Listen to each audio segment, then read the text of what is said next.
I believe we need a revival because if Franklin Graham's Christianity and Donald Trump's America has taught us anything, it is that the American evangelical is one of the last unreached people groups who still need to hear the message of Jesus. And the reason why we have come upon this is because about 80% of us have been lured away by a false and wicked idolatrous religion called Trumpianity. See, because there is a big difference between the nationalistic religion in the United States, often called Christianity, and the religion of following Jesus. And their leaders have sold their souls for political power, and now these blind guides are leading the others astray. And this has caused us to become a people who have forgotten what we believe, who have become inconsistent hypocrites. People who spent 8 years decrying Obama at every move, talking of evilness. And the minute Trump gets elected, saying God picks the kings and being divisive is a sin. We become people who spend a month out of every year celebrating a refugee family, but 11 months out of the year missing the obvious. People who claim to be pro-family, but who support the president ripping children out of the arms of their parents. We are people who claim to believe in the sanctity of human life, but support a president who suggested shooting refugees in the legs to slow them down. This is what wicked and evil idolatry will do to a people. It causes us to overlook gross immorality. I like how these leaders put it. It says, speaking of the president's behavior, this has forced us to examine the morality of public and private behavior with new intellectual and spiritual vigor. Another one says, Congress should impeach the president because resignation is too good for a president who is mocked, demeaned, belittled, and lied.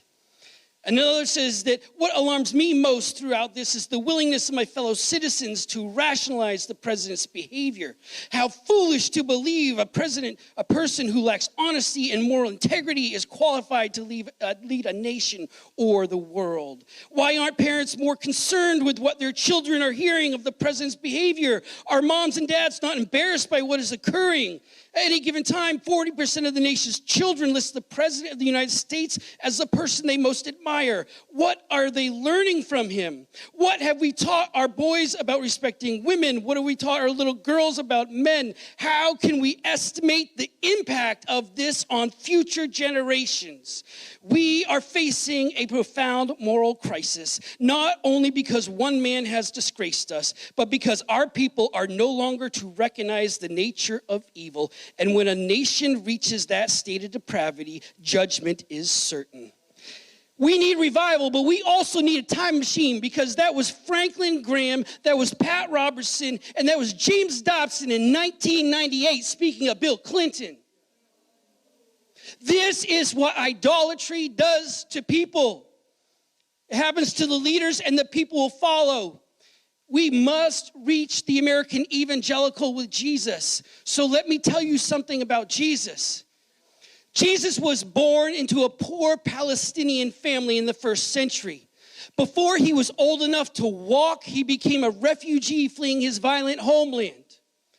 He grew up until his early teens as an undocumented immigrant across the border. He returned home to an oppressive country and grew up to become a man who struggled with homeless and became an itinerant. And along the way, he developed such compassion for the people that he stirred with and walked with and moved with, that he became a nonviolent activist who spoke up for the oppressed and who confronted the unholy alliance between the religious right and the political rulers. And when Jesus died, he died another unarmed person of color, killed by the state's security forces because people felt threatened.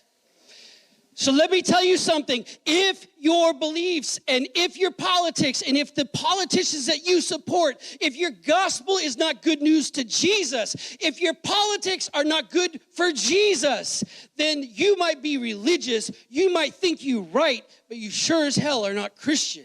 Lord God, send us a revival.